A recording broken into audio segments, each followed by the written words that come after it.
The Boeing CH-47 Chinook has been a cornerstone of Royal Air Force operations for more than 4 decades. With its distinctive twin rotors and immense lifting power, it's one of the most recognisable helicopters in the world. Entering RAF service in 1980, the Chinook quickly proved its worth. From the Falklands War to operations on the Middle East, it has been relied upon to move troops, supplies and heavy equipment, often under fire and in the harshest of environments. Capable of carrying up to 55 troops or over 10 tons of cargo, the Chinook gives commanders unrivalled flexibility. Its rear loading ramp and powerful engines make it the go-to aircraft for battlefield lift and humanitarian missions alike. Today, the RAF's fleet of Chinooks continues to serve across the globe. Reliable, versatile and battle-tested, the Chinook remains at the heart of the Royal Air Force's heavy lift capability. Flying the Chinook, though, is a team effort. A typical crew consists of a pilot, co-pilot and 2 crewmen. The pilots share responsibility for flying, navigation and mission planning. Meanwhile, the crewmen manage the rear of the aircraft, including passengers and cargo, and are responsible for operating the rear ramp, controlling underslung loads, communicating on the radio, and manning the defensive weapon systems. They are also the eyes for the pilots outside of the cockpit, and particularly in confined spaces. And through clear communication are responsible for helping the pilots guide the aircraft around obstacles and safely to the ground. This is the case in the real world. However, in armour MILSIM operations within the 4th Infantry Brigade, the role of the Chinook and the crew is identical. Members of 18 Squadron and the Chinooks which they operate are integral to the running of operations. Flying in support of ground troops, the Chinooks are responsible for moving troops around the map, keeping them supplied through an extensive logistics chain, and evacuating and treating wounded troops, before returning them back to the action. Members interested in joining 18 Squadron can fly with us on operations in the shadow role to see what we do in more detail. Following this, should they still wish to join the squadron and become involved in operations, they first must undertake defence technical training. This introductory course gives new members an understanding of the roles of the Chinook and its crew, and in this video we'll go through my very own defence technical training back when I was a fresh-faced recruit in the unit.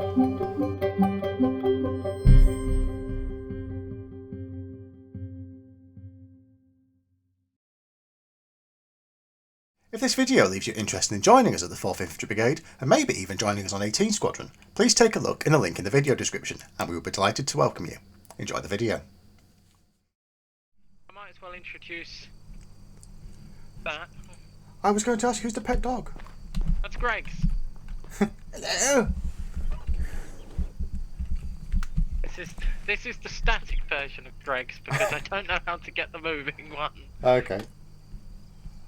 Yeah, normally, hopefully, Petrol will be on tomorrow and we'll be able to get Greg's wandering about. And we also have our model, which I kind of have made a bit too big. I think I might downsize that one stage. Was that something you was making Zeus, was it? Yeah. I see you've decided to sit on the bench instead of on the chairs in there. Ah, I wasn't given permission to sit on the chairs yet, so... Oh, you could have cracked on, I don't really mind. We know about what a short range and long range is, you know your respective frequencies, because I managed to get through that last week with you, Stockwell. Just about. So channel 32 is our main. Well, yeah, 31 or 32. Tomorrow I think you're with me and Warren. Yeah, so 3-1. Yeah, and then same with you, Harrison. Yeah. 2-5 is the wider one, isn't it? 2-5, it's 2-5, 2-6 or 2-7. They randomly pick it, but 9 times out of 10 I think they just decide, oh, we're going to use 2-5 tonight. And then 2-2 last week was a listen only, wasn't it? Yes, it's the listen only. It's so you can pick up your HLS location and what net you're actually going to talk on. And then obviously, Vulcan 3-0, this is Vortex 1-2, requesting CAS rep update for tasking. Yeah, and so on, like, yeah. I'll go for one thing I didn't get to go through because of the shenanigans of the 2 pilots. Was PAX briefs. Yeah, I've got that. I've smashed it. Harrison, you got all of your communication stuff last week, I'm guessing. I got You got used to, like, yeah.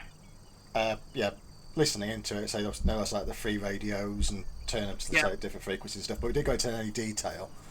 But I've started out of habit just trying to make sure every time I come on to tune into like the AirNet and the air-to-air one and that. So yeah, you know, you're like lifting, so on, spooling, lifting to parting, whichever way. So I don't. It's not been covered, but I gather it. I pretty much grasp it anyway.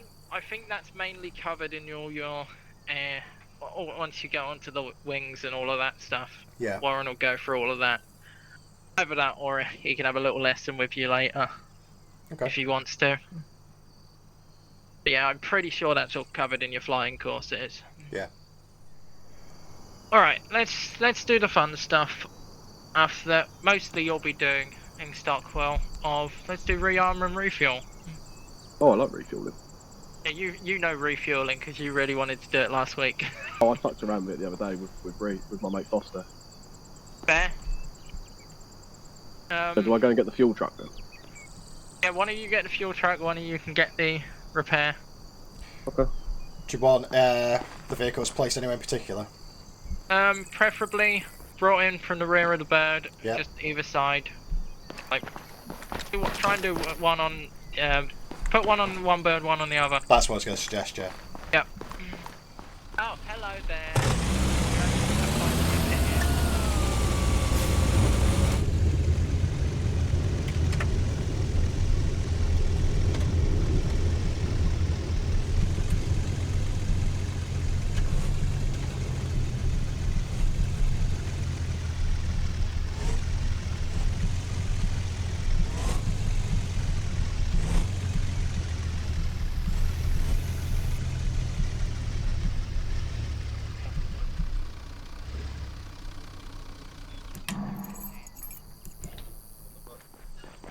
Alright.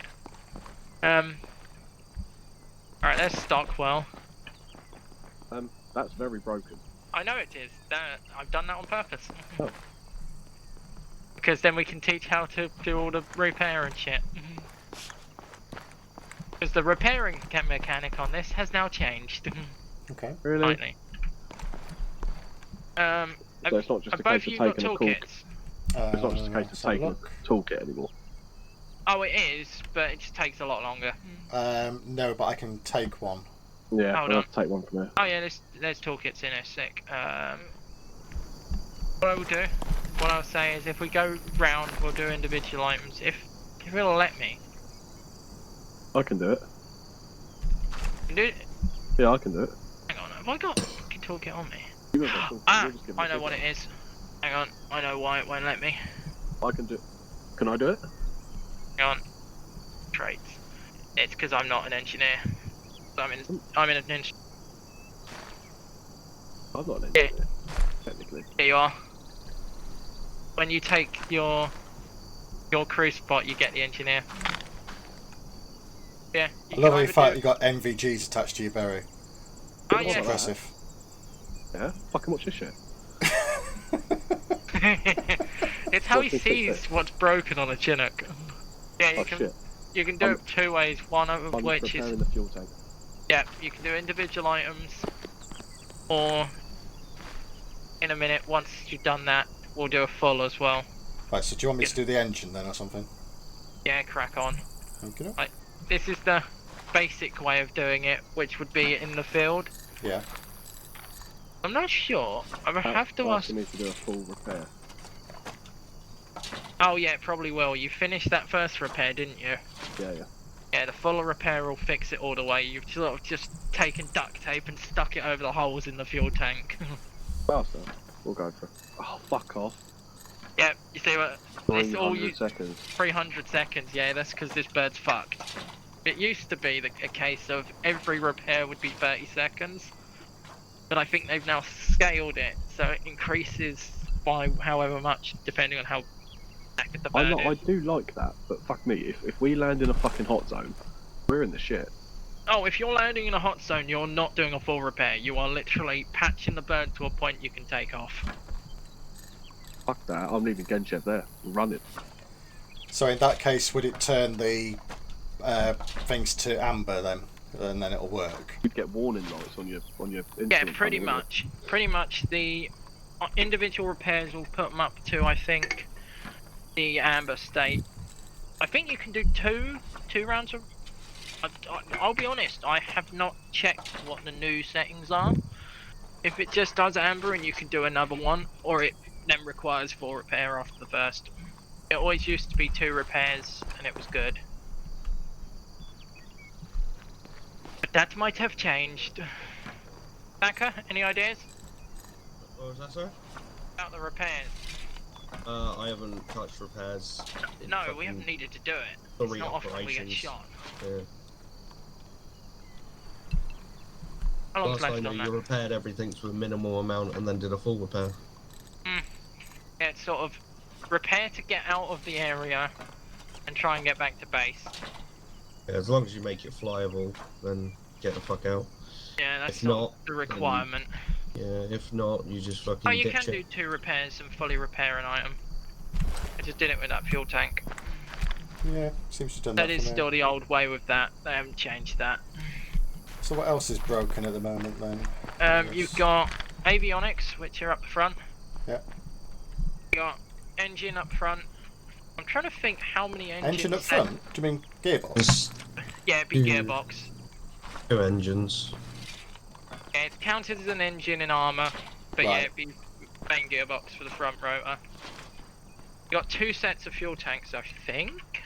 Yeah, both side pods. Unless this one's been repaired by that full repair that Stockwell did. I mean, I'll have a look. the time it's taking, mate, I could probably reprogram the cunt as well. Oh, you probably already are. Probably, yeah. But yeah, that's probably why I'm not seeing things then, because you're sitting there doing the full repair. But And I'm nice like that. I didn't want to waste Harrison's time. Yes, so Harrison's doing your Thanks. avionics. Well, I'm not being funny. He's not a grease monkey, is he? No, we're the grease monkeys. We're the ones that get fingers trapped indoors and. I seem to be Nearly fondling my weapon quite a lot. Oh, yeah, that's just armour.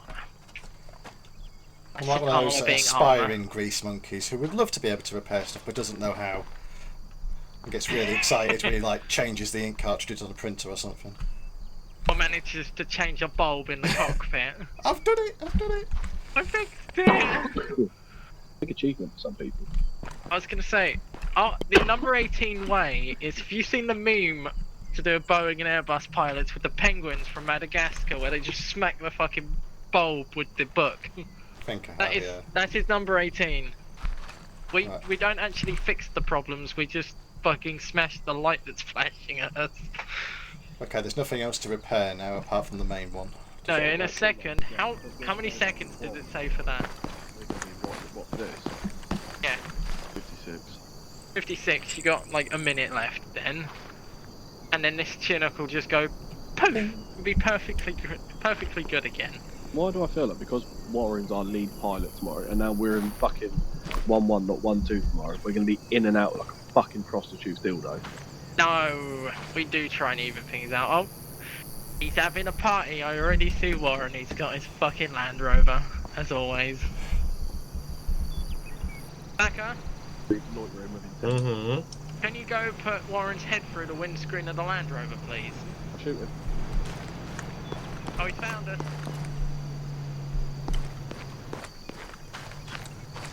I'd say, could you not see us next to the 2 I'll take massive the fuel out. helicopters? Are you Yeah. sure it's Warren? Oh, here he comes. Hello, Warren. Warren's normally got a Throw driver. this in the washing machine or something. Yes, Ah, I see, yes. I see. I dropped it from space to damage it. Hey, there we go. We've Yeah. just washed it.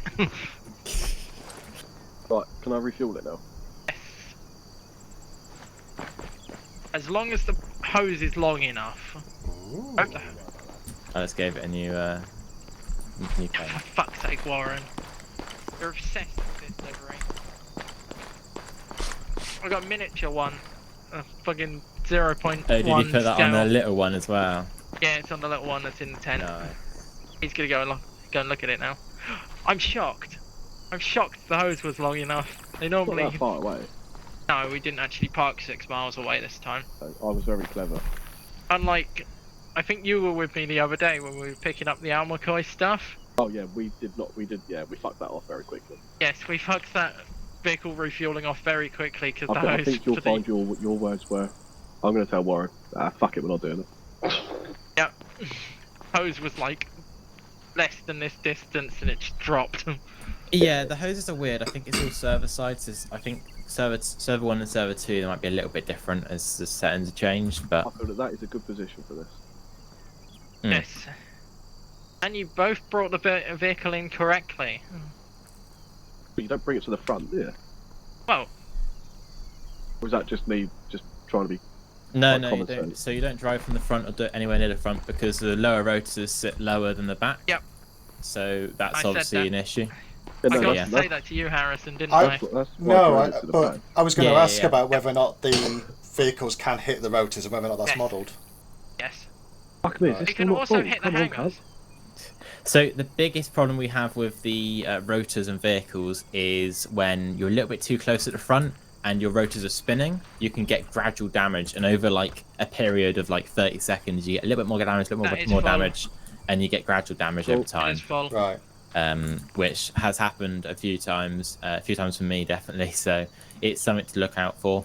Like this, like normally we have no instance like this on the ground, but when the minute it starts spooling and there's a big vehicle near it, and by especially the front rotors, it will start to get damage. Yeah. And with armor, it does it kind of good. Like it just is gradual damage, Finish, but like Sarge. eventually it'll just explode. Well, I think that's what happened So- to me with the Juno the other day. I think it was a tail rotor, even though it's shrouded, but I think it was modelled that it picked up something, and it was just like a couple of split seconds, and the whole thing just blew up. Yeah. I'm going to go and put that back. I was like, oh well. No, I'm gonna have Harrison mind. fill it as well. Alright, Harrison, Hello. do you want to have a go with the refueling? Yeah, go on. You know the basic bits for it, don't you? Yeah, well, I did this last 48. night with the Juno, so Oh, I fair. was playing. Because the Juno, for some reason, if you just park the fuel truck next to it, it fills up anyway. We have it with the Chinooks where we actually use the hose. Oh, Warren's putting the ramp down for me. Oh, Yeah, I've what just you'll had to see do that. eventually is in the top right, you'll see fuel and complete pop up. Well, I've got That's how no you- pop-ups at all, this one. It didn't I say did that. starting, but I've seen it happen. It's Yeah, quite nice. It just doesn't say walking starting, out. I don't think, does it? Right when it's not fucking moving. Yeah. Any other way we do it? Oh, hello. Hello. Shame the winch doesn't actually properly work. Oh, well, we're trying to push for that to happen. Yeah. That'd be amazing. We could go into rescue.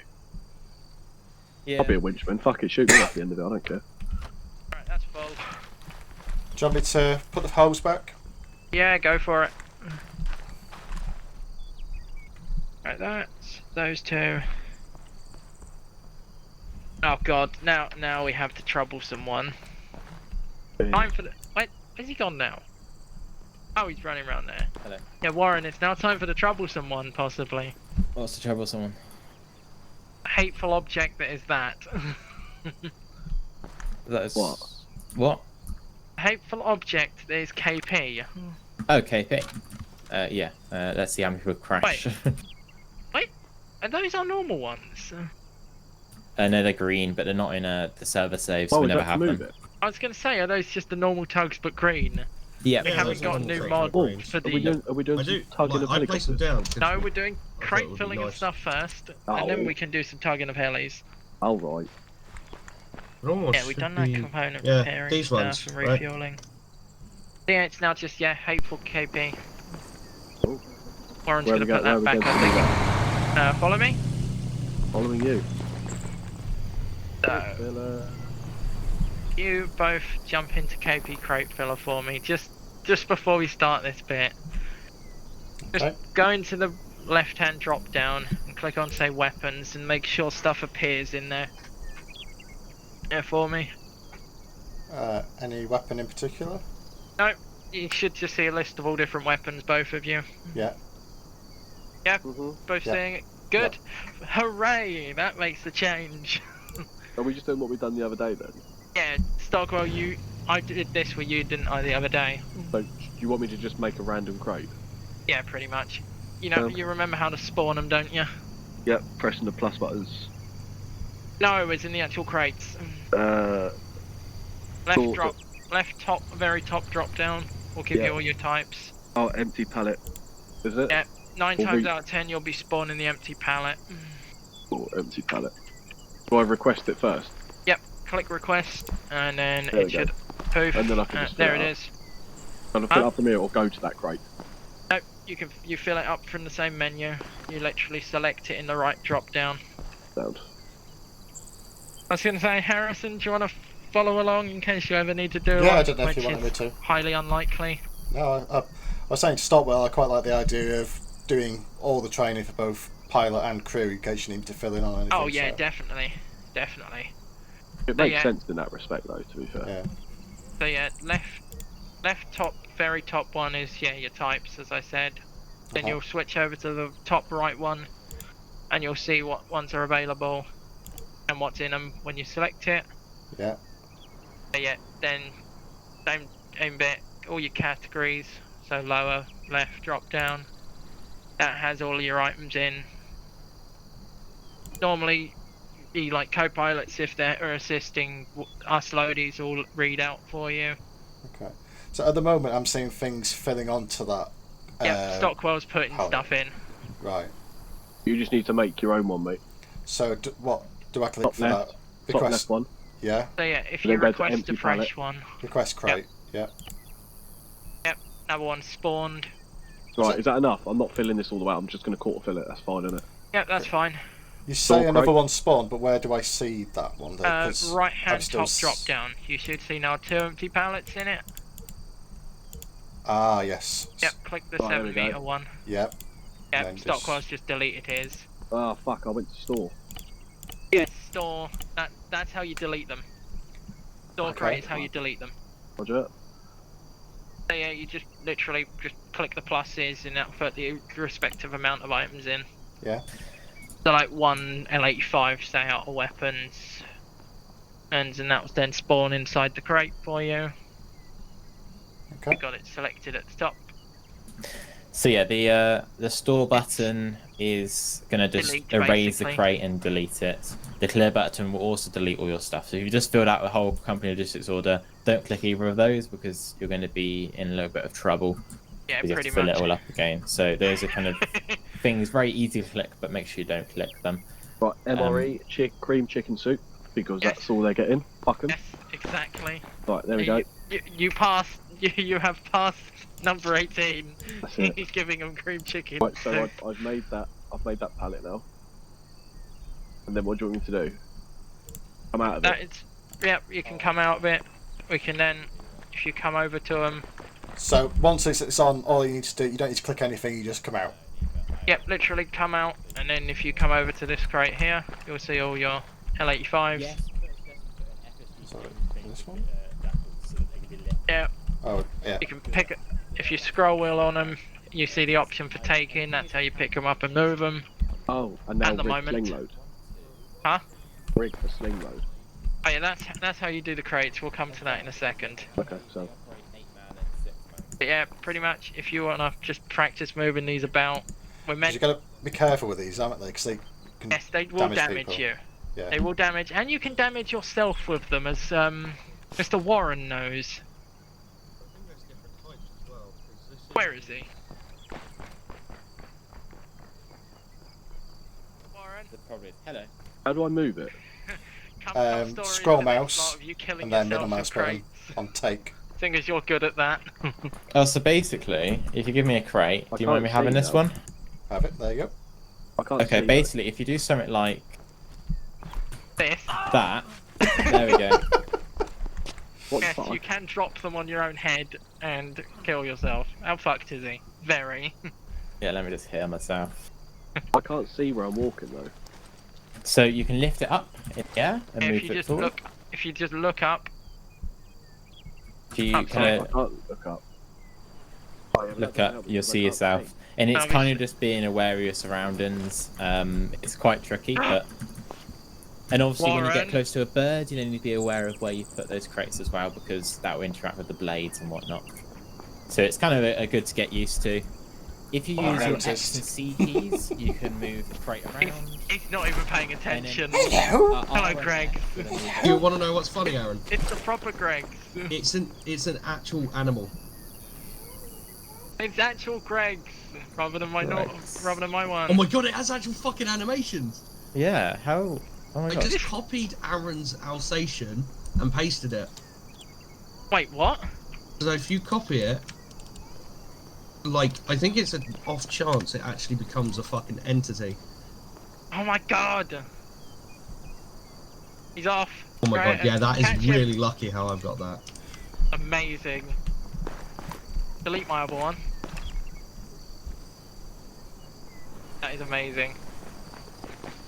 Right, so I put Look in mine the over there ready windows. to be sling loaded. Yep. Do you want me to move mine? You can. Yep. Crack Only on. because it's getting on my tits trying to carry the fucking thing. Do you want me to put it next to it? Yep.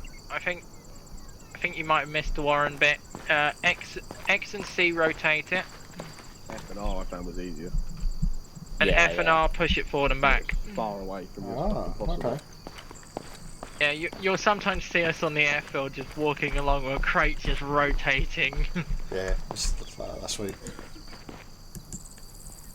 But yes, that is the basics of KP. Done repairing, done refueling. We might as well do a little bit of sling loading stuff, mightn't we, Warren? Just getting the crates slung up. Go on then, Tyler. Just the basics.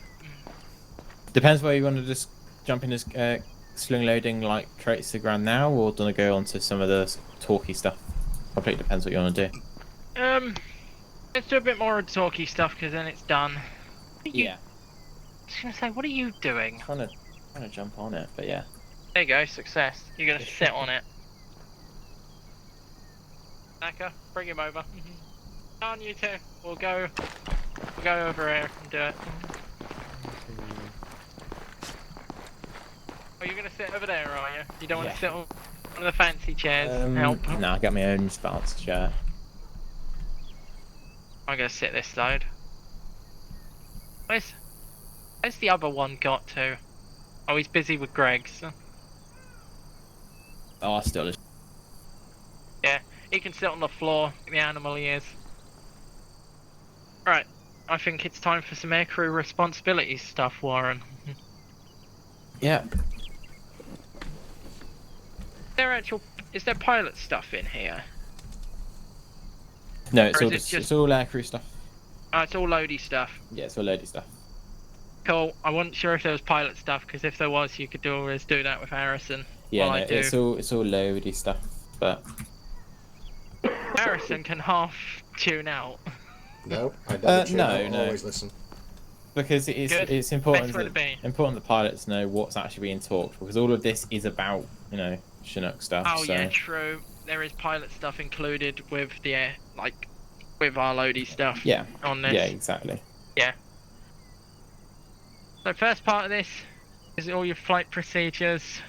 Like, basically we'll be covering loading of packs, takeoff and landing, and your pack. Oh, I've done most of this. It's in the start. We sort of covered this at the very start, didn't we, Stockwell, with loading it? The only one I didn't do is loading, loading and takeoff. We've done the you know the landing. Yep. You know the We went through briefings. that. Yep. We covered that. So yeah, I'll do the other ones that I didn't do. So first thing you'll do when you're loading packs on is make sure you check with your pilot. So like, say we're on tomorrow, you'll check with Warren, and am I good to load the packs? Mhm. Packs, and Warren will come across either saying yes or wait. Yeah, fuck off. Not yet. Then ensure you say to them to follow you, and tell them which bird you'll be going to, and then make sure they do so. Because it is the infantry, and they are a bit questionable on if they listen. The main thing is if they see two birds spooling, they're going to pick. It's a 50% Pick chance. the closest one.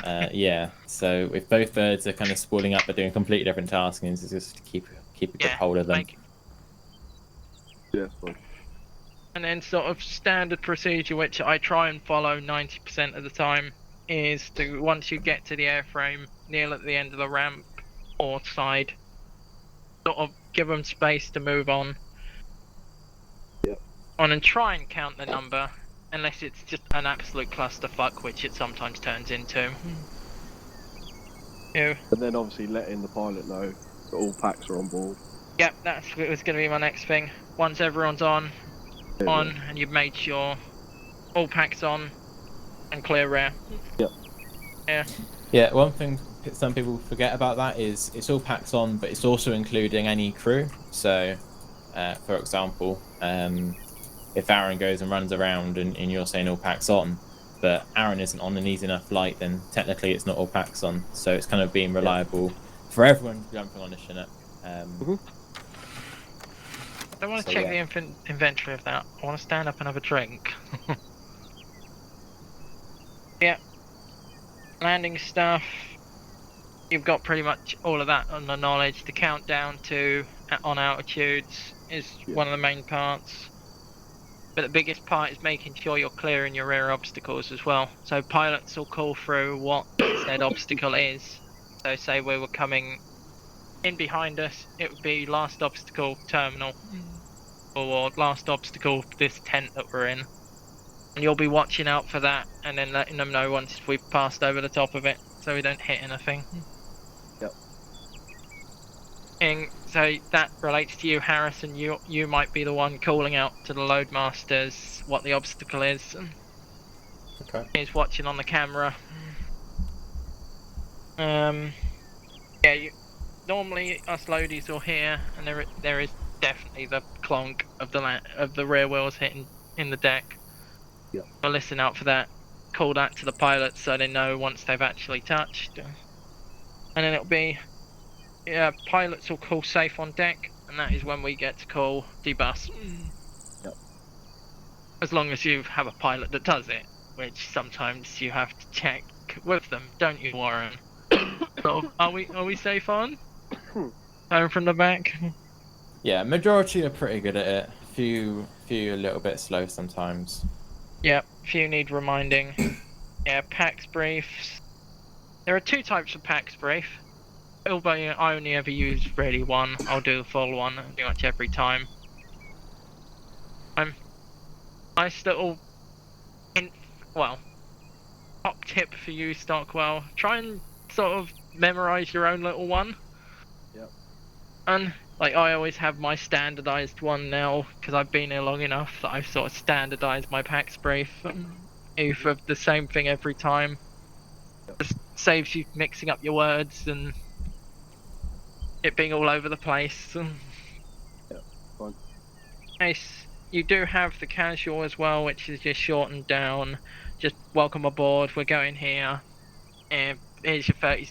Here's what a 30-second call is. Here's what debus is. Done. Yep. And then the extra ones. And there is only one extra one, which is the hot HLS brief, which we do get to use sometimes. We'd love to use it more often.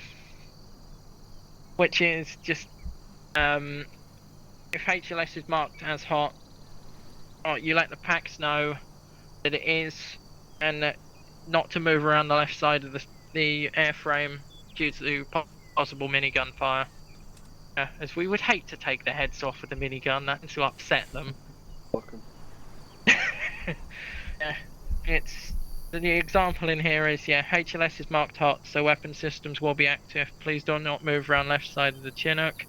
On debus, sprint 100 meters forward. Hit your belt buckle to ensure any outgoing fire will not hit you. So is it always the case that the minigun's always on the left-hand side and nothing on the right? Yeah. On these Chinooks, we would love to have doubles, but they don't let us have doubles, do they, Warren? I'm just Most is not exactly realistic. True. It right. That once safe on deck has been shouted by the pilot, that's then when we can give the debus shout, isn't it? Yes. Cool.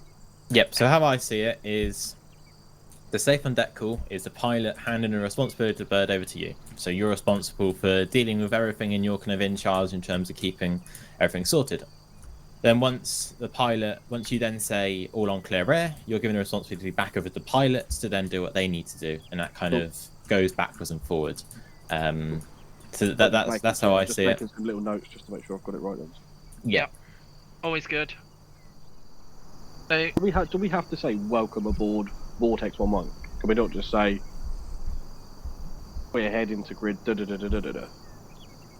Do we have to specify that it's Vortex 1112? Guessing it, like, it would make it like easier in the case of like if someone's asking what bird you're on, say you're section wise, and if the bird goes down as well, then you can kind of pass over. Yeah, we were on this bird, especially if both are up at the same time. Yeah, I mean, it's not a mandatory. I would say the main thing to stop guys losing connection. The main thing to note is you need to make sure everyone kind of has their attention on you. So rather than just jumping and saying, we are going to this, you need to say, hey guys, or, you know, hey, welcome on board, whatever. Like initiate your brief. Yeah, initiator, just to grab everyone's attention. So what was this stuff? You say you went through some stuff with Stop, but obviously I don't know about it. What were those? Oh, this was sort of just main loady stuff like the radios and basic bits that we're sort of covering but not covering here. Right. Yeah, which is more so, based around us loadmasters. These packs briefs and like what we normally do on landings is us loadmasters will count down your height for you. Yeah. Because obviously the Chinook is what feels like a mile long. So your rear wheels will come down for us sooner than the fronts. So we'll like count you down till you touch on the back with the ramp. And daft question, that's in feet, isn't it? And meters. Yeah, I was going to say it's meters, I think. Yep, all done in meters. So the cockpit gauge is obviously going to be feet, isn't it? I have no clue. I can't remember. I believe it's all in meters in terms of armor. I think you can change it in your armor settings. Yeah, because I was looking at that last night with the Juno, trying to figure out if it was in knots and feet. No, it's I believe it's kilometers per hour and meters standard. It's right. For some reason it's the wrong way. Yeah.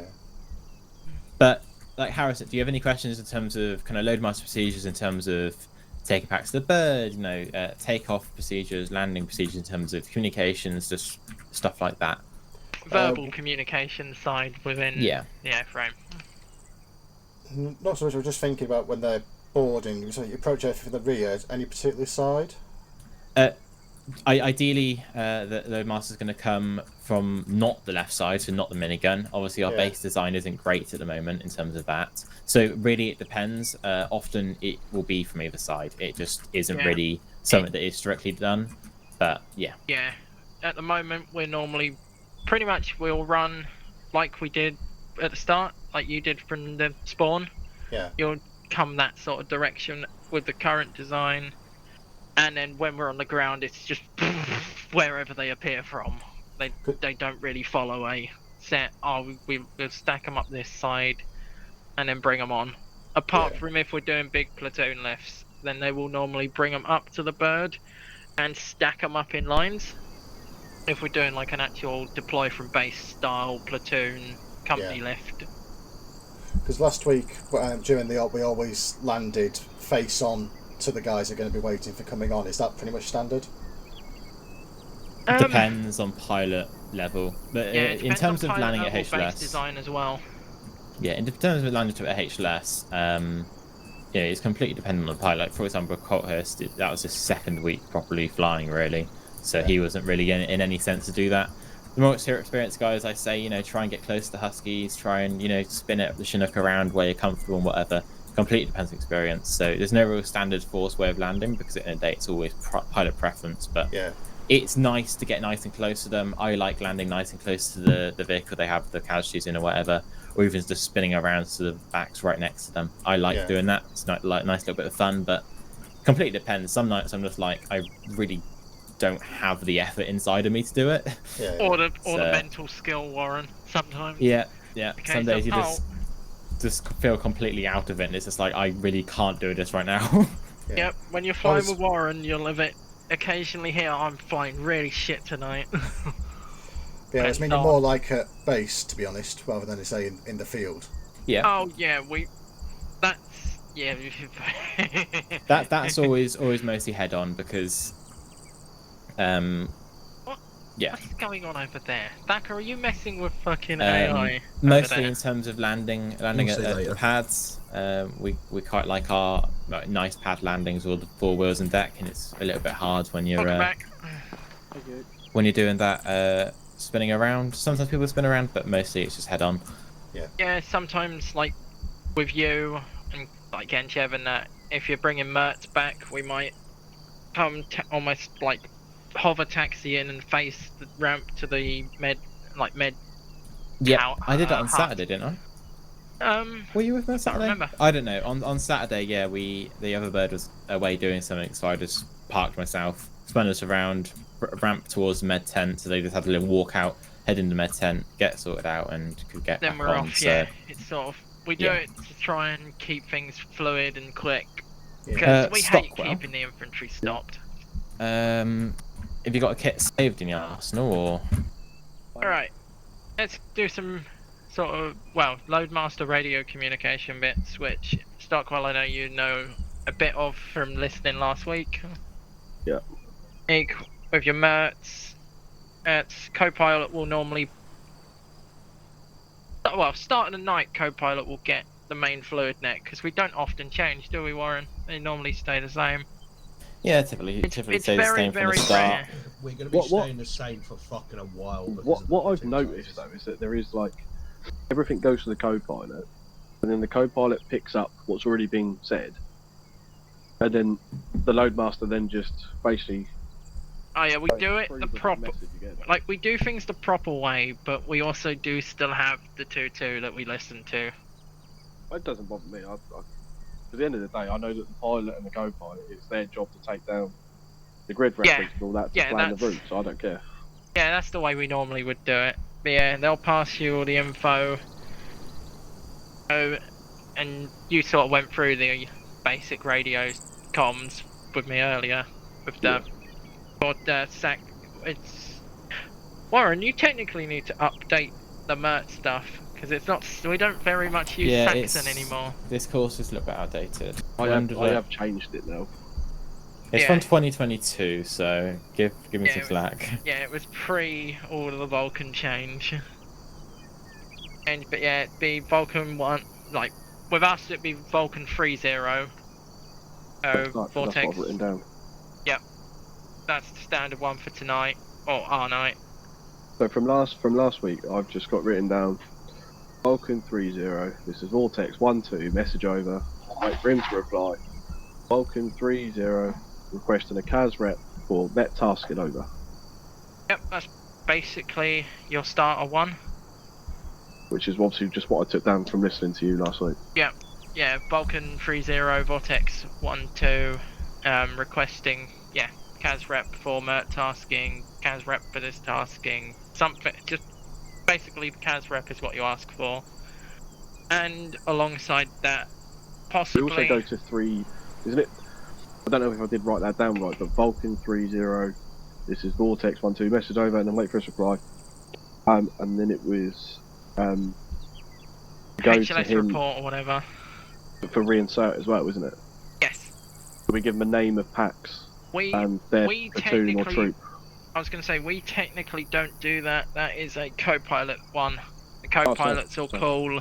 Right, well, I'm not writing that down then. So. Yeah. Co-pilots will normally call up Vulcan 3-0, this is Vortex 1-1 message over, and then he'll reply and say we've got this many packs, and if we've got more than one platoon, which I can't remember if Wednesdays do at the moment, you'll normally split them. All things are one platoon now, aren't they? So what's the crack with the HLS then? What are we calling up for that? What do you mean? So you said that we use the only other time we'll speak with Vulcan for us as loadmasters is if we've say possibly gone down and Chinook and pilots are both like out of action. Might have to call up. I think I've only ever had to do it once, Warren. It's very rare that both pilots get with the held HLS as well though. Down. They'll give us a HLS update when we do a CAS rep anyway, don't they? Yes, you tend to have to ask for it. So it'll be Vulcan, can I get CAS rep and HLS report for this tasking if it's a newer HLS. Okay. Because they Or- change normally every 2 or 3, don't they? Yeah, they tend to change quite often. They try and keep us as far forward as possible to save them ferrying the infantry for like 2 miles, always from the fight to us, or vice versa. Okay, cool. Yeah, most of the time it's first one, and you can also ask for an update if you know like stuff's happening there. Like if we've taken fire, get an update, see if there is still contact in the area. Using the tablet as such. No, over the radios it'll be just, can I get a HLS update, please? So yeah, And then just go, I'm heading into I'm probably saying this a weird way. 023879 or something. And Yeah, then they'll have to give you an update. I'll let Warren describe this because I'm probably butchering it completely. So once you designate fluid net, so that comes through your fluid net for this tasking. That's the fluid net for that tasking. So you'll be on that fluid net all until that tasking. So all the way until you get the HLS, on the HLS, and a little bit after you've taken it off the HLS. So during that time, you can then use all the different uses for a fluid net, which is going to be, for example, for ground assets to inform you where the packs are waiting, or you can ask Kate where the packs on the HLS. For ground assets to share updated casualty information. For ground assets to inform the Chinook why there is a delay on people going into the Chinook. To ensure that all packs are on board the Chinook, so asking, hey, is that everyone on board? So once we're arriving on site, then we can ask where they are currently. Yep. And then obviously once we've landed, if they haven't come near the Chinook by the time that me or Aaron's got off, then we radio through and say, well, what the fuck are you doing? Yeah. So it's very much a fluid net for you getting all the information you need to get people on board, get people off board, and getting all the information through. So you can do all of those things. Another thing is for you to notify the ground assets when the Chinook's waving off, which is a very important one to do. If pilot calls that you're waving off, you need to go on the fluid net and say, hey, we're waving off. We'll be coming back around a little bit. And then also for you to inform ground assets that the Chinook's safe on deck, for example. So most of it is all just that fluid communication between you, the ground asset, to know, so they know what you're doing, and then you know what they're doing, and you can communicate that to work things effectively. Okay. So you have a lot of freedom on what you can do on that net. Like there's no like wrong thing to ask really, but you know it's pretty much you're the line communication to the ground once a co-pilot is done just receiving the tasking information. How I see it is 2-2 co-pilot receiving tasking information is just getting a Chinook there. Is just getting a Chinook in the place on the HLS. You on the fluid net is everything to do with the tasking. You're getting all the information you need, for example, casualty information. You're giving them how, you know, all the reinserts. You're communicating so you know how to work the tasking rather than just getting a Chinook there, because that's what the pilots do. Just quickly, sorry. Yep. I'm making notes, obviously the radio channels and stuff like that. 3-2 is for 1-2, isn't it? Yep. And 3-1 is for 1-1. Yep. Cool. Yep. So yeah, the fluid net is just, you know, all of that communication, but there's a few vital things you need to get, which Aaron has covered. Yeah. That was far better described than I could do, Warren. Yeah, I mean, Like, it's all my system, so. yes. And are we always on 2-5? But like generally. Depends. I mean, Yeah. generally they at the moment they seem to be using that a lot. It used to be that they'd always be on 2-7, so it changes as the mind of them changes and as we get new HQ members. But I was gonna say, yeah. Like we could go 2 or 3 weeks of 2-7, and then all of a sudden one night we'll go on to 2-5, say, and it'll be like, oh, okay. Okay, Yeah. you've used the same frequency the last like 2 weeks, yet you just suddenly decide to use this one this week. Yeah. I just make sure I've just got the right stuff written down. That's all. Yeah, but it's really, really good to just be aware of the number, because often, especially when we sometimes have like a random person on FluidNet from the ground asset, they might be on a different channel. So it's always good to just be always on, not on edge, but always aware that could change. That's why I'd rather take the notes. Yeah. Sort of thing. Right, let's Lovely finish bloke. off casualty management, and then we can get onto some Flying flying stuff stuff. again. So casualty management, final bit of the talking through. So Once all casualties on board, following main rules should be followed. So, firstly, all casualties be triaged by loadmaster to see who needs most medical attention. This is done by crew noting open wounds, checking heart rates, blood pressures, etc., etc. Then you should also make sure to count the total amount of casualties and their tiers. So I hope we know what the tiers mean. You may not have been to. Yeah. Tier 2 is fine. And if they're tier 3, get off the fucking helicopter. Yep. Was that politically correct? Yeah, so tier 1 is, you're unconscious. T2, broken legs, broken limbs, or severe blood loss, whatever. And T3 is you can continue firefight. We totally don't get T3s or many. But yeah, those casualty numbers and tiers should be counted just like a tally: T1, T2, T3, and then it's put in a form at the end of the night. So I'm just going to put tier 1 as severe injuries to be treated by doctor back at base or something. T1 is always unconscious. And then T2 is your kind of serious injury, so to speak. Then, if 2 aircrew deal with casualties, one should start at the top, and then one should start from the bottom. So, in terms of triage, open your ace passenger list, go from the top to the bottom, or bottom to top, depending on whether you're two aircrew or not. And pretty much it's going through at the start, just checking heart rate, blood pressure. So, is the heart rate fine? If heart rate's fine, blood pressure fine, blood pressure's fine. Moving on to the next person, and then oh wait, this person is not really bandaged, is bleeding on this leg. He's got a low blood pressure and his heart rate is a little bit low. Noting that, go to the next person. This guy, he's got tons of open wounds, no heart rate, no blood pressure. And then you go through, get a quick picture of everyone just as you leave an HLS, and then you can go back on yourself and think, right, this is the person who I need to go to first. This is the person who I need to go to second, etc., etc. Then treatment in the airframe, well, in and out of the airframe, you should always clearly announce what you're doing. So, for example, 500 milliliter saline going in. We don't use saline anymore. Shocking someone, bandaging someone, or putting drugs in someone.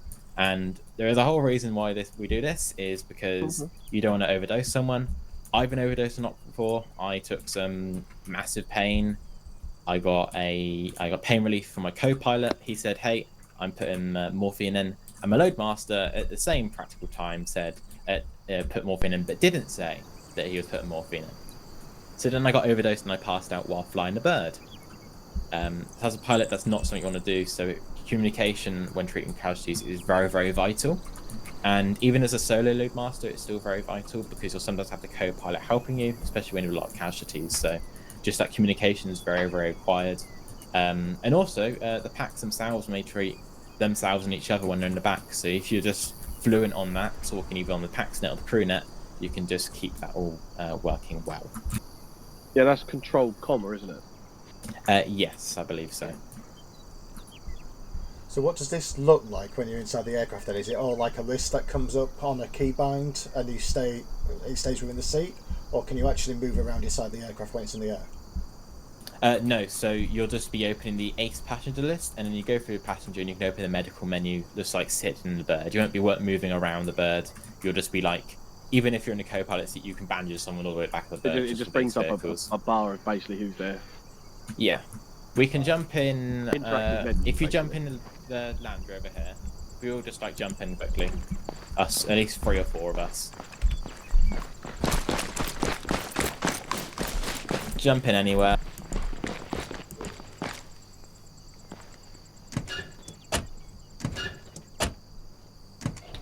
If you go to passengers, you can then go and see people, and if you go medical menu, you open the medical menu. So if you see top to bottom, you can change it so you can have it like along, but you can see the medical menu, open the medical menu, and then have a little look. Right, where was the medical menu? So, 8 passengers, and then you go over their like dots next to their name, and then you can open their medical menu. Oh yeah. Yeah. So that's how you're going to be doing it, is always through this method. And then you see, if you open a passenger menu, you've got a list. So firstly, on my screen it's Harrison. I think it's pretty much synced. So Harrison, let's check his medical. He's all fine. Alright, let's go to the next person. I believe that's Stockwell. Stockwell's fine. Aaron is bleeding. you know, and you just go through that. Okay? Okay. Right, we'll jump out. Okay. Any final questions on casualty management and all those different comms stuff? What's that? No. No, I Awesome. don't think so. Right, I'll hand it back over to Aaron for... no, I'll do emergency stuff quickly, and then we'll hand over to Aaron for sling loading. We'll just stand here. Okay, so moving into airframe procedures. So firstly, emergencies. So emergencies can happen at any time. It's important to know that as crew, know what to do and how to deal with packs at this time. So auto rotations and things like that, just general emergency procedures in the bird. So when we're being locked on, spike should be called. So the missile seen on radar in the air, the missile should be called. This is the most important one for Loadmaster, is if gunfire is seen, then incoming trace or incoming fire should be called. That's very, very important for Loadmaster side, because as we're leaving an AO, typically Loadmaster is going to be facing the AO, and if you see gunshots coming to the back, you may see them, but the pilots may not.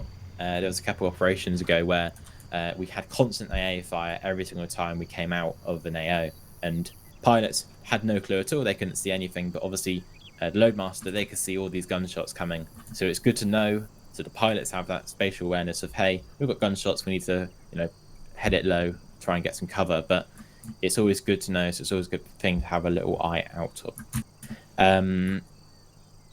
If we're in an auto rotation or falling out the sky, obviously shouting brace, brace to the packs normally gets their attention to know that they're going down. Obviously in the packs, when you're sitting in the back of the bird, you're not always going to be able to see all the outside, so sometimes you might even notice if we're falling out of the sky.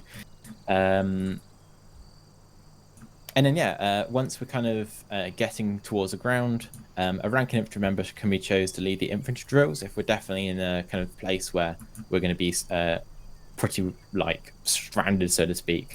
Choosing a guy in the back, infantry member, to say, hey, right, can you lead this maybe 3 or 4 guys in the back of the bird? Can you lead these guys in infantry drills to go and protect the bird, or kind of lead us away? And then even still with an emergency landing, your standard landing drill should be called. So clearing out trees, clearing out things. So 15, 10, 9, 8, clear tree, 7, 6, 5, clearing road, 3, 2, 1, rowers on deck. Your typical calls. That will always be done for any kind of coming to the ground landing. And then that's kind of throughout an auto rotation. We're on the ground. Next, moved into downed airframe. So once the airframe is on the ground, all packs should be debussed immediately, as well as all crew should be jumping off immediately. That's in case of, armor being armor and just exploding the bird, but also if the bird starts to take fire, get on fire, or obviously take fire from the ground. Infantry should be told to form an ARD towards expected enemy positions. So, for example, towards the AO or towards, say, the enemy territory, and you know kind of generally around the area, towards that area. And then, the senior ranking infantry member can then start leading these drills to get people sorted. Casualty management, as we covered before, should be performed on all packs. This is just going through everyone, doing some triage, doing whatever you need to as necessary. And then typically what we do when there's downed airframe, we have packs on board, is we try and get the other bird to them as soon as possible to then transfer these packs over and getting them to where they want to go. Because our importance is still getting the packs to their destination quickly and smoothly, so we want to continue that. So typically what we have is another friendly airframe coming in, so typically the other Chinook, coming in, picking up any of the packs, and through this you just need to make them aware of what's happening. So, hey, right, Vortex 1 and 2's come into our location now, they're going to pick you up, take you back to base, get you all packed up, and then they're going to sort you out. Meanwhile, we're going to try and, for example, if the bird's still savable and you can still fly it away, we're going to be sorting back here, getting the bird all stable. So it's always good to keep them informed of what's happening, as sometimes you have the infantry member who's just like, hey, what's happening, when am I going to get going? So it's always good just to keep information rolling. especially to the kind of infantry members who's kind of leading infantry guys, because they will want to know, hey, what's our plan? What's the plan of getting out of here? So yeah, that's kind of a merchy stuff.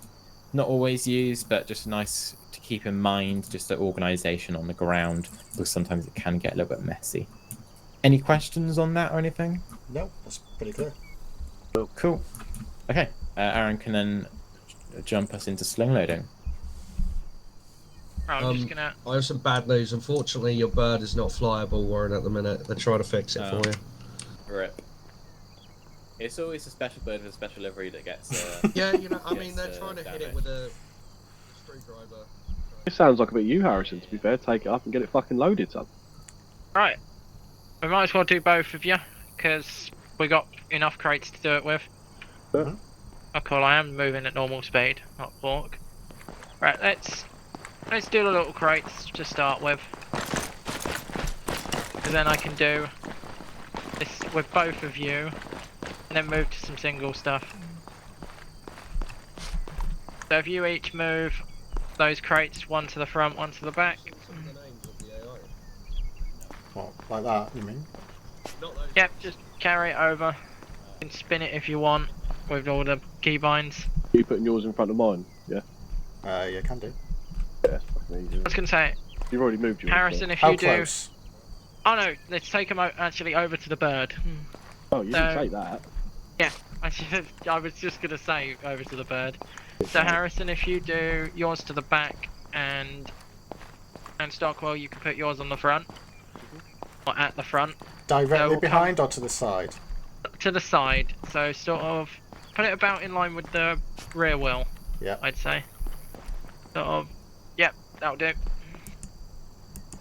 Side, front, side, I should have said. Oh, there you go, see, I'm testing you know. Yep. So sort of a little bit further along. About there should do.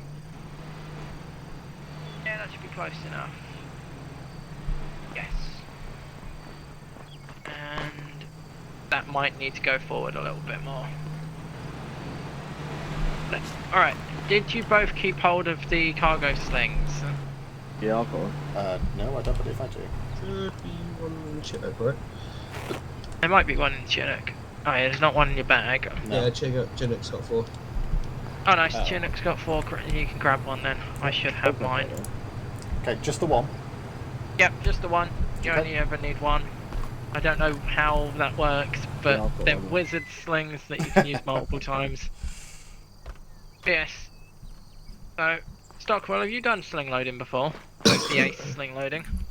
I've rigged it all. I'm fucking about, but that was about it. Oh, that's what all we're going to really cover tonight on this course tonight. But yeah. So both of you can hear me, yes? Yes. Alright, so you're going to want to ace interact on the crate. Uh-huh.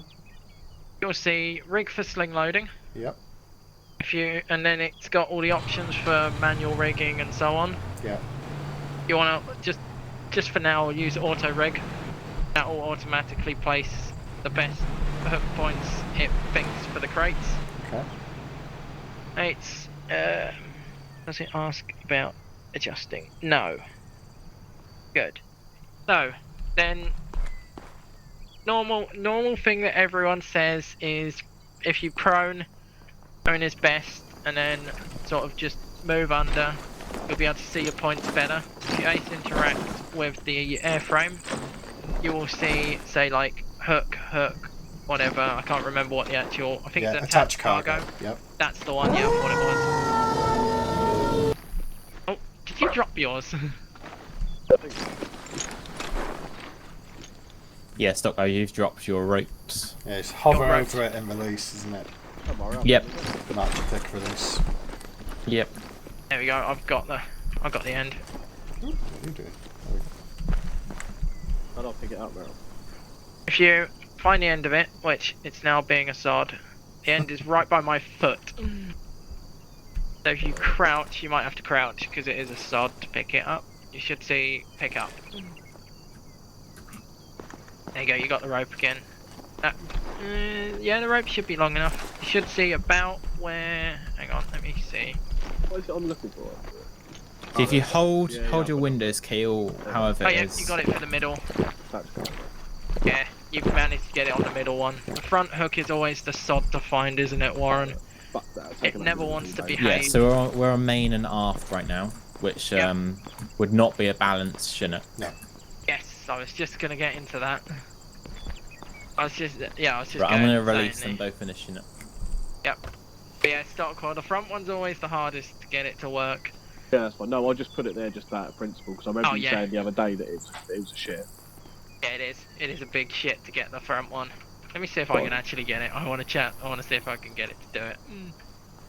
I always do it standing because then I can just plant my face against the bird. Yeah, there. About in line with the Pretty much crew in line door. with the winch, isn't it? Huh? Pretty much in line with the winch. Yeah, in line with the winch and in line with the crew door. If you stand, you'll always find it because you can just shove your head inside. Sound. Right. Yes, that's And then the main rigging bit. next is extending ropes. No, that's covered in sling loading course, Warren. Nope, Isn't it's it? in this course. Is it in this bit? Read the course. Rigging, auto rig. Ah, yes, it's in the I'm gonna little go to bit the other side of underneath the the airfield rigging. before Mummy and Daddy have an argument. That's my mistake. I missed Yeah, that come on, little Mum bit and Dad. underneath Hurry the up. bottom. I've got a oh no, I get a cargo. Yes, there's one in the bird, Warren. Come on, Mum and Dad. That's my little oopsie. I read over that bit. Just one thing to note when the cargo is released, what will happen is you'll have the other option to adjust the rope even if it isn't there. So sometimes the best thing to do is remove the rigging if you've already released it from inside the bird. Also, if you remove the rigging from a crate and then so if you sling it up, remove the rigging from the crate, in the bird it will still say the rope is attached. So I didn't know that. yeah, so my best advice for that is always, so say for example you rig it on the wrong hook, rather than removing the rigging from the crate, go into the bird, release the cargo from inside the bird, come back to the crate, remove the rigging from the crate, or you can do it opposite direction obviously, and then rig it up again, just so you have no issues. Sometimes it causes problems with desync, and obviously also sometimes you'll have issues with hooking it up if it registers the cargo already hooked up, which will happen if you just remove the rigging from here. So they both don't like work together exactly amazing with armor, but hey, you just need to know these small intricacies. Yeah, little limitations. But yeah, that's something to note. You go on here, rig the sling load. You can then do adjust rigging. You can select. Alright, You can select all, hang on, where's and then you Harrison? can lengthen Oh, this. man. He's right here. Oh, Walk right yeah, past him. stock was there. And then you can just scroll wheel, increase and decrease the length as you need to. So we always do all. We never do the single ropes. Doesn't really make any sense The only unless you're time doing you- something. Yeah, I was gonna say it's. Unless you do something really, really intricate and. Stop. Ooh. Is that me? Shortened it. Yes, that's what happens if you shorten them too much. Yeah, that's okay. My It's head. trial and error. You can also do that while you're holding them, and that's funny because then you try and move away and it chases you. See, I'm I thinking didn't it's know something that. I've done, and I look round and then see that. Like, oh, it's not me then. no, Stockholm shortened them too far. You don't want that. So, in what circumstances then would you be lengthening and shortening them? So we never really shorten them because the standard way it is just safest. It's unsafe with being that short, obviously. So never really shorten them anymore. Always keep them in a standard length. Increasing though, obviously, firstly, if we're on uneven terrain and we have big crates to lift, it's certainly the containers and See what whatnot. happens. Spawn We on don't top of want it to be right by the bird. If this elevation is higher, because then it's going to be interacting with the words Reset blades. that. As Yeah. such, often we'll put big containers back like left here. In the case of hay, you know, it's going to be interacting with the blades because the elevation of the ground. Put the container here, rig up the cargo, drop the ropes, and then interact with the adjust rigging, and then hook it up to the middle hook. Whilst in the helicopter. Nope. So this is where you've got elevation in the bird, so you don't want to put a crate next to the bird. Because you can put it kind of. connect the container to the rigging point, drop all the So- lines, and then slowly elevate and control that from inside the helicopter from So- a safe distance. No, you can't change the length of the ropes inside the bird. Okay. Nor the reason why we're lengthening them is because we won't be able to reach the bird from here with the standard rope size. That's why we're increasing them. But to increase the ropes, you've got to drop them, sadly, which means you have to fiddle about with trying to find it on the ground. But yeah, that's kind of the main reason why we lengthen the ropes. Obviously, I guess if we know a HLS is going to be certain, like tight or trees, we can increase them, but we typically don't do that. Most of the time, it's just, we've got tricky elevation around us, pick up a crate, so we do Basically that. just tend to fully extend it as much as possible, drop it on the floor, and then rig it. Yeah, Give I or mean, take, with containers and things. yeah, I mean, if we can get the container nice and close, you don't need to fiddle about it at all. But with the container, is it 4-point rig or is it 2-point rig? Or is it just 1 point? It will just be an auto rig, and then it does 4 points. Did you have to manually choose them 4 points then? Nope, because you just do an auto rig and it's all fine. Yeah, you can do it the other way, but that will be covered in a future course. No, it's fine. No, I was just asking just in case like it had a funny five and then everyone's looking at me and go, well, I don't fucking know what to do. Yeah. So typically with these small pallets in the containers, we don't really do any manual rigging at all. Mostly because manual rigging does come with a thing of desync, and when we're having logi around the place, we don't want things to fall out of the sky and whatnot. Yeah, no problem. So yeah, typically it's just auto rigging for the containers, auto rigging for these crates, and it's pretty much just putting them by the side, auto rig, sling up, and that's all you need to do. These are the kind of the most simplest things to rig up. No adjustment of ropes, no anything like that. So it's very simple. It's very rare to really adjust. I think we did it on Saturday or something, Warren, maybe? Yeah, because With we the- had done with the even an beak eye elevation. container? Yep. Yep. So we're on a hill, didn't want this container right next to Chinook because of elevation, so we had it backwards a bit. Yeah.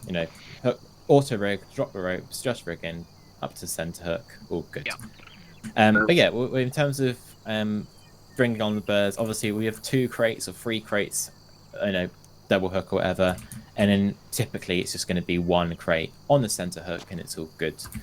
Sometimes you have the pilots tell you, hey, I want this hooked up like this, or typically what it is it'll just be given to you, or you can ask them to say, hey, how do you want this rigged up?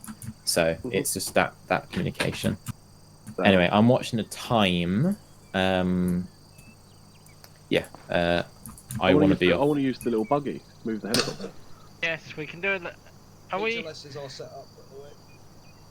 I was going to say, Warren, we're going to do some of the actual flying stuff? Need to do aerial gunnery, so we got to do it anyway. Or do we want to do a quick bit of moving Chinooks with tugs? I mean, I say we finish sling loading first. I personally don't think we need to fly for that. I think we may as well just do it in the bird, just do a mock of it. Yeah. We could go over to one of these Chinooks if we wanted to.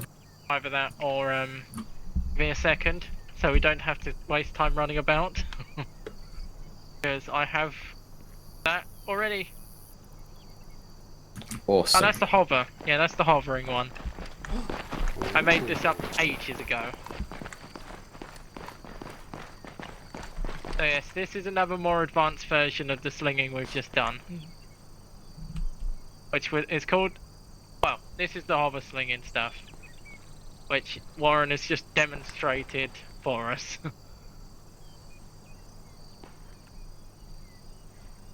Another thing that we don't get to do enough of, which I really wish we did, is they're going to lift that accidentally off the ground and blow everything up. Bonk. Take it back here, mate. Oh yeah, that's fine. Yeah, that'll do. How are we going to get them up there? Was it stairs on the other side for you?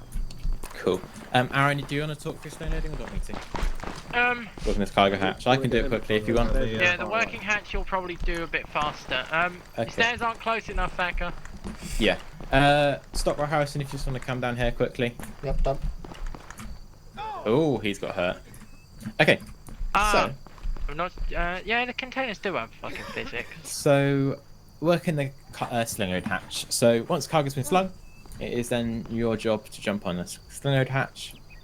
To begin, pilots must be informed on what the side the Chinook, of the Chinook cargo is placed, and also distance of how close the cargo is. So, say for example, you've hooked it up on the right-hand side. It's about 1 meter away. Can someone hear Stockwell, please? It's about 1 meter away. As such, you jump on the bird. Cargo to your left-hand side, small crate, 1 meter away. Nice and simple. Then jumping onto the sling-load hatch. Use the scroll wheel menu to then jump onto the seat, and use the scroll wheel again to open and close the hatch. Yep. Opening and closing the hatch. Always need to be in. Make sure that you close it once you're done. This is simply because the pilots cannot get out with that open. And if that is open and the Chinook goes down or crashes, the pilot's then stuck in the bird, which is on fire and going to kill them. So keep that closed where possible, and then have it open when you're using it on sling load runs. But yeah, once you're done, close it, head back to your loadmaster seat. Mm-hmm. So then, as the bird lifts, it's your job to direct the pilot over the cargo. So it's important that the call out of cargo below is used to direct the pilot above the load.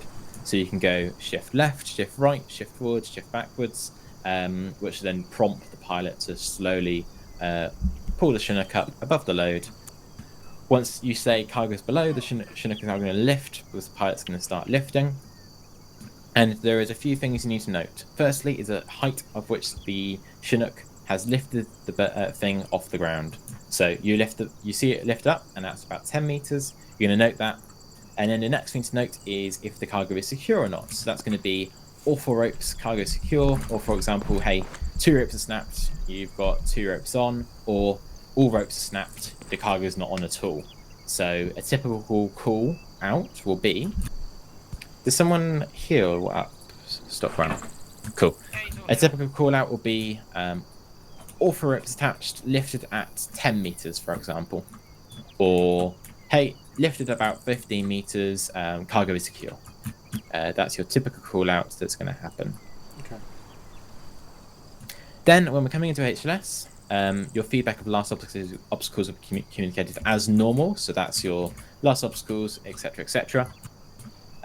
So you'll need to still note that for the cargo. So you'll see that going below the cargo in the cargo hatch.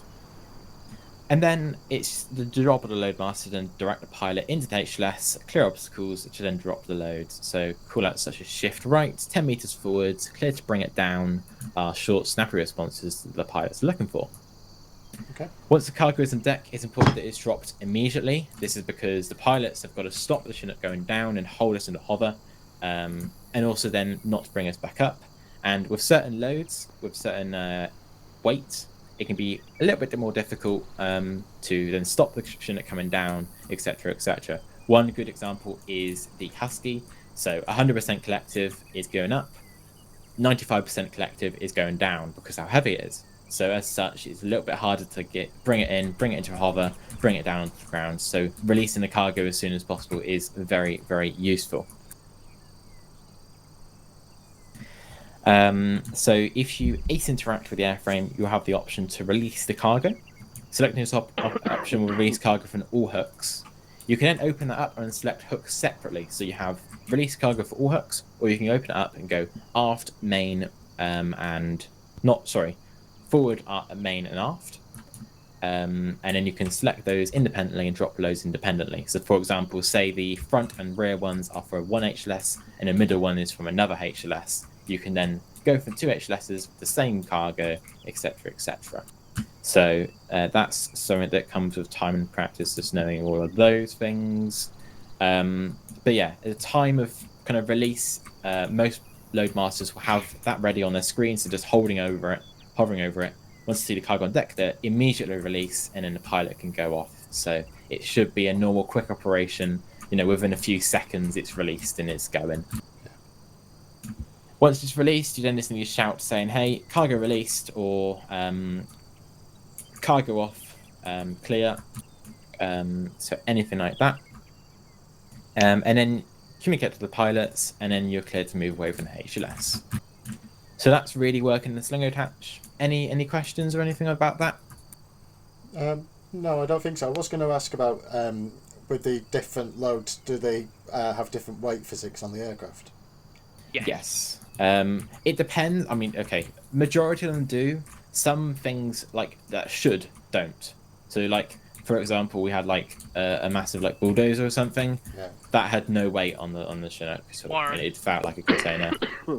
Warren, the other example of that was the Yeah. So it completely depends, and it's obviously just armor physics, but majority of things do. Like the big fuel container, that will feel much heavier. The Husky, like I said, some vehicles will feel heavier, and the Bird will sometimes feel very heavy when you've got a bunch of infantry inside. So, yeah, it normally weight does apply, but sometimes it does on weird occasions. Okay. Stockwell, any questions about that? Hope so. Awesome. Okay. So yeah. Hang on, Warren. One quick comment. Yep. Is just so there isn't a fuck up like I did. When you're doing that hover over the ace like release, if you want to change your view, if it like out the sling load hatch to move your camera, make sure you center back your maze menu. Otherwise, you will accidentally drop the cargo too early.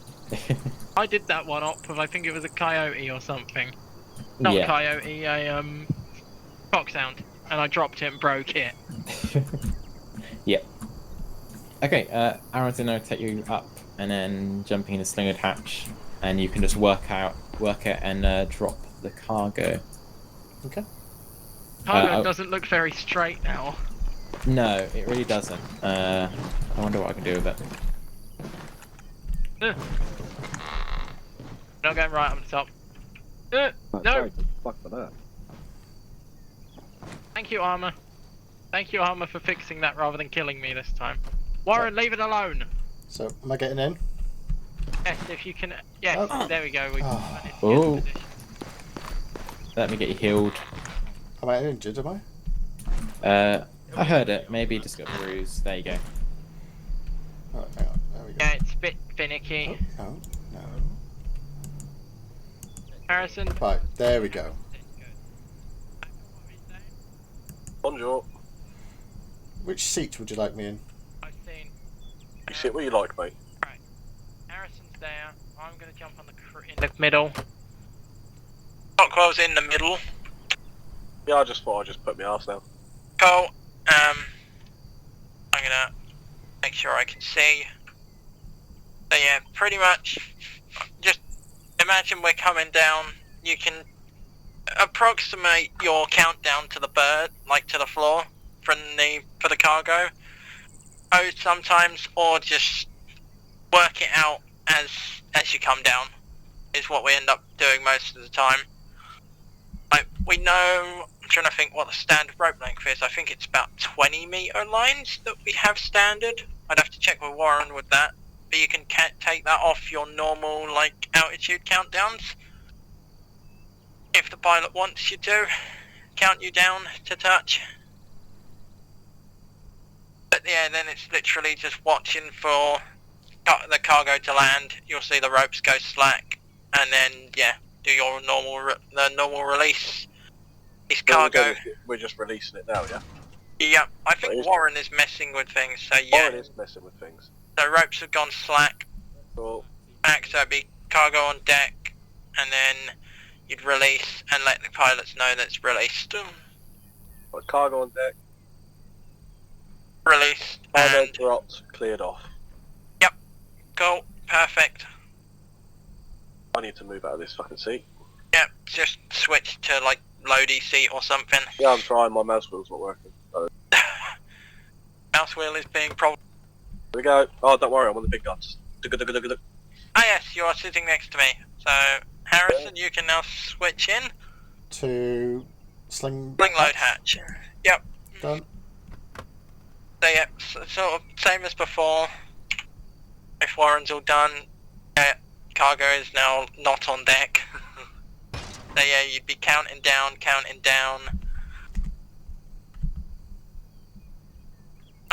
Cargo and is it on deck now? Yeah, it is. So Cargo's on deck, ropes gone slack. so it's got release cargo and then main. Yeah, or you can just do the main release cargo because you got one. Okay. And so, like, yeah. Cargo released. And then, yeah, we'd lift and fly away. Okay. That is pretty much. Now, let's play injury roulette. Yeah, help getting out the bird with the setup. I'm going to take first jump. I survived. Right, Stockwell's turn. I don't like this. Exit. I'm trying to exit. I'm trying to find an exit. It's not letting me exit.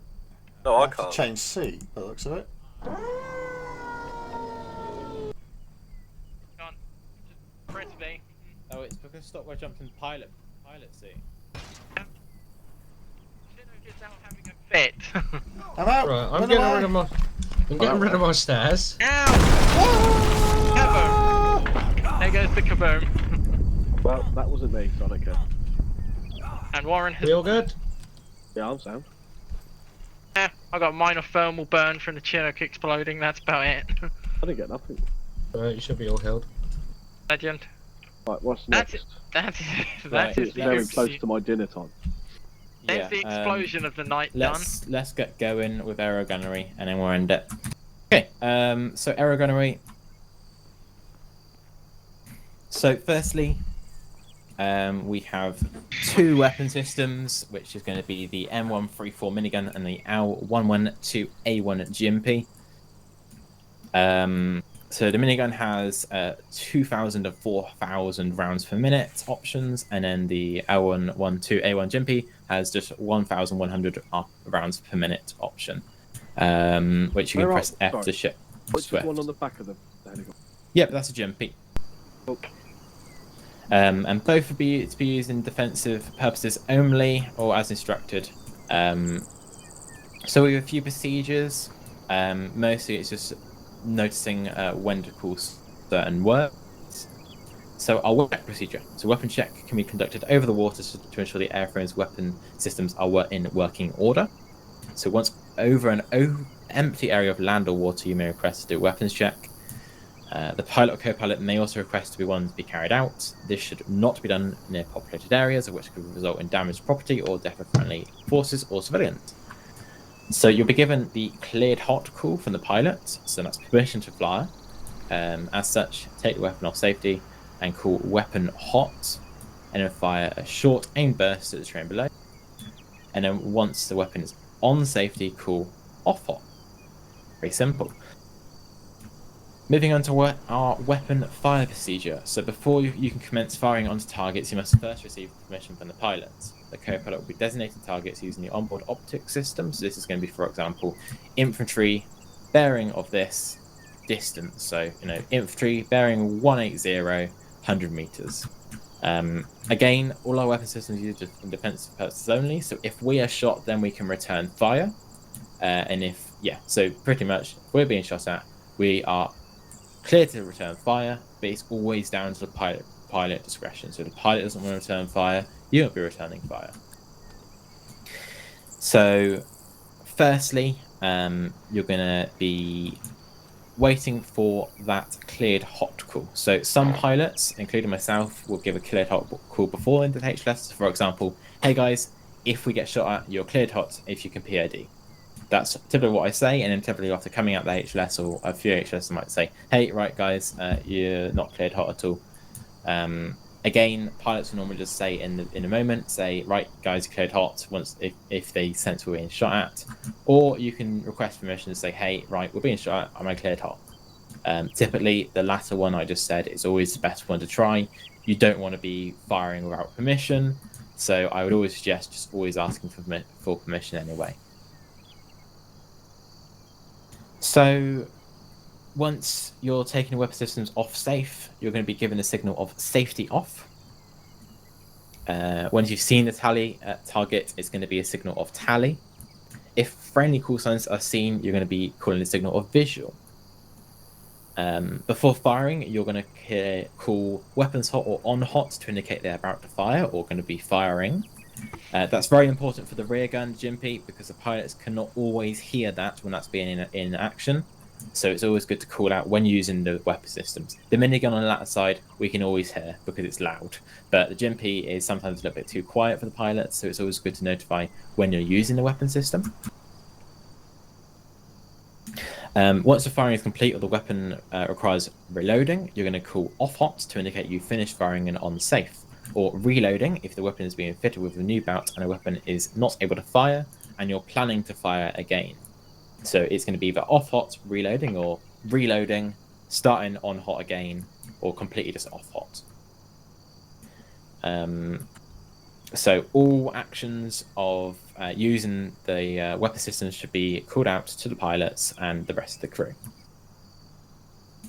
The pilots can call off hot at any time to stop all firing. That's one of the most important ones, other than the cleared hot, is your off hot. So that's typically done, for example, the pilot's going to make a turn around the HLS, and that's going to be quite sudden. You may not be reacting time and just continue to hold the trigger and fire everywhere. So that will often happen. Or we're coming out of the AO, there's no point to continue or fire. They're going to say, right, let's stop it all off hot. And then you'll go for the procedure of putting the weapon back onto safe. If you've said your safety off and you've got a visual but not a tally, you may say something called no joy. That's going to indicate you have no tally on the target, and you basically have just no clue about where everything is. And then as such, you might call off cold. So off cold is going to be you've taken the safety off, you're prepared to fire, you haven't fired at all, so you're going off cold, which means you're putting this safety back on, and you haven't shot anything at all. Typically, that can also be just done as safety on, and it's just said, right, safety's back on, done. Yeah, so that's our main weapon procedures. Any questions on that one? Nope. Cool. Again, the ones that are mainly used is going to be, cleared hot, off hot, on safety, off safety. Those ones. Right, let's just whiz through that. We won't do with that one. Cool, yeah, so that's that. I don't know, Aaron, is your plan just to have us up, do some boat firing? I don't really know. I'm trying to think of what we could technically do. I would say the best thing to do... Is it needed right this second? Because I'm having my dinner in about 5 minutes. Is it needed right this second?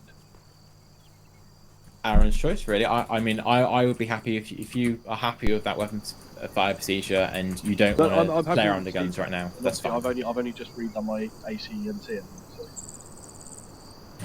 The main purpose of this is just going through the weapon procedures and just getting a hand of the weapon systems. If you're happy with them, then and Aaron's happy, then you're cleared to hop off and you'll get DTT passed. But no, I just didn't know if there was any other bits that needed to be squashed in before I ate. That was all. Nope, it's literally we're literally just going to head up in a Chinook, do some firing weapons, and then call it a night. So. Okay. Well, I mean, if that's like obviously big pass to this, then I'll shoot if that's okay. Yeah, I mean, we could get you up doing this one weapon check. Yeah, go on. Aaron, do you feel like that's probably best? Yeah. We'll get up, do some weapon checks, and then we'll just do some round. Yeah, that's fine.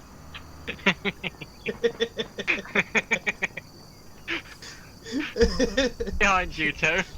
Notice the car driving around. Notice there was a car on top of the terminal earlier. The flag as well. Where's Warren? Oh, Warren's spooling the display bird. Go on, let's go over.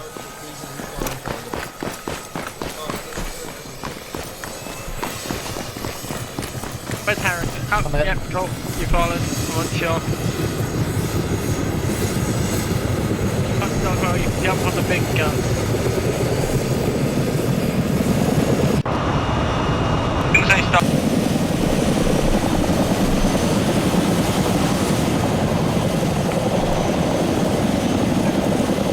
Boards. Yeah, I'm on board. I got one on my left, one on my right. Yep, we're all on. Awesome. Right, lifting. Trying to hold my helmet. Yeah. There's no man in that.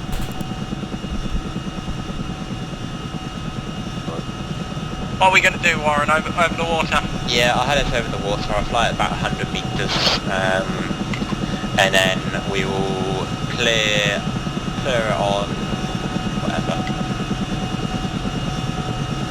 We'll have one person on the jumpy, one person on the minigun, and then we'll swap, and then that'll be that. And then if we want to do some just random shooting, fire practice, boats in quickly.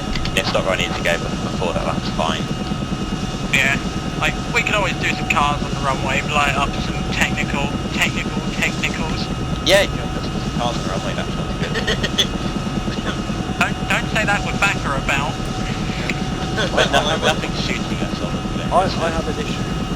Which is? So, what is normally the safety button for weapons isn't the safety button for this? It'll be either F, or if you press 1 or you press 0 on your keyboard, you'll then bring it into action. It should have ammo in it as well. I'm pretty sure the Chinook spawned with it. Yeah, unless you do some... Did you do any ammo stuff, reloading? No, I didn't actually. I forgot about that.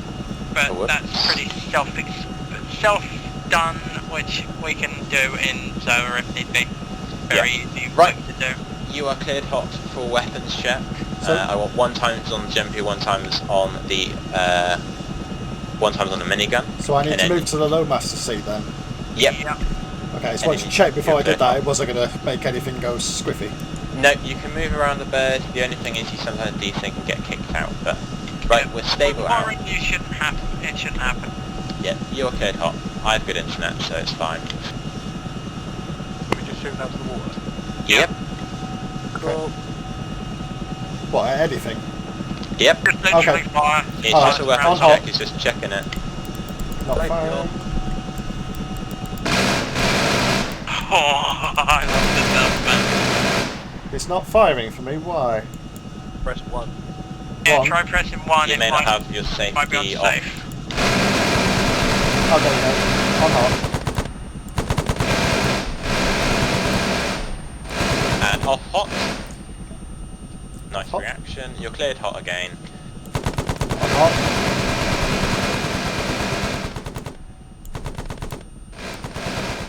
And off hot. And we'll have you both switch. If one of you just wants to jump to like the crew chief door, and then the other can jump in. Yeah, I've done it. Okay, done. Cool. Whoever's on the minigun, and then swap, and then you're cleared hot again. On hot.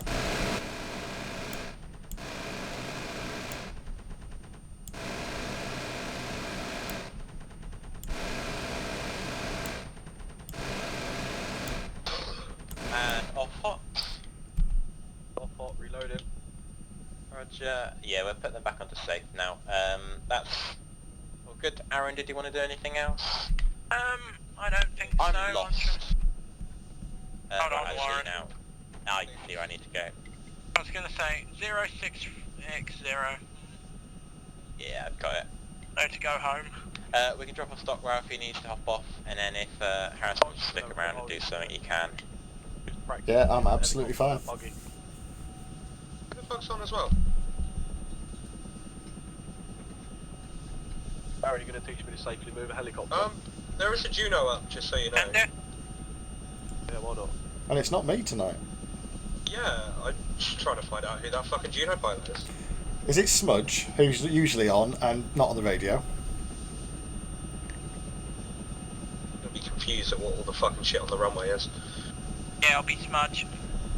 Because whenever I've tried to talk to him, I never get a response. I don't know whether he knows the mic's connected or I don't know. He never appears on the TeamSpeak when he's on either. So,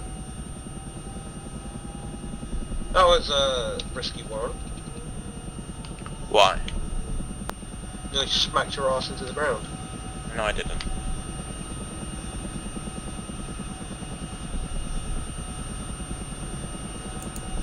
What's the time? It is 20 20 past past 9. 9. Cool, I'll be off in 10 minutes, so you have me for 10 minutes, however you want to use me. Say, Harrison, do you want to do a bit of flying or something? Let's see the pictures. They're very happy about I don't mind either way. Safe on deck. Right, hopping out.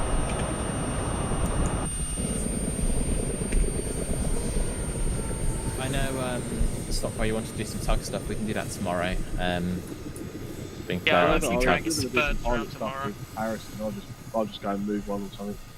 Yeah, I mean, if you're sticking around still, I didn't know if you needed to go or not. If you No, were no, stick... I'm literally waiting for my dinner. I just wanted to make sure that all the stuff I needed to get done was done. That was all. Yeah, I mean, if Aaron can take you now and do some tugging of Yeah, well, you Chinooks and whatnot. I'm not I can going teach to you be to flying tug. with Harrison tonight. We'll sort Well, something Well, out just though. take the helmet off. Yeah, yeah. But I had earplugs in as well. yeah, I mean, if you Oh, wanted yeah, to practice some that's not tugging of required. stuff as well, you could. Oh, fuck Yeah, me, that's okay, made yeah, it I'll a do lot that. louder. You can listen to Aaron and do some tugging with Aaron then. Warren, that sounded sus. No Does comment. It? That sounded very sus. Well, use the tugs on the Chinooks. I'll tell you what, Harrison. We'll do some tugging. Okay. Right, and then I'll be your co-pilot. Fuck it. You want to? Well, it's a training server, isn't it? Well, you So why want to? not? Don't you want your dinner? It's not out yet. I can still co-pilot while eating. Oh, okay. Don't worry. Move. Aaron, On Yes. target, move. if I'm not needed, I'm gonna jump off. Huh? I'm gonna jump off. Yep, Just that's make fine. sure to clean the place up, and Yes, then I'm probably going to despawn most of the vehicles and stuff now. yeah, fair. I'll Right, have bye bye. Baku clear up his shit that he's put down. From the back. We tug him from the rest. Might be an invisible wall of something. Hello. Hello.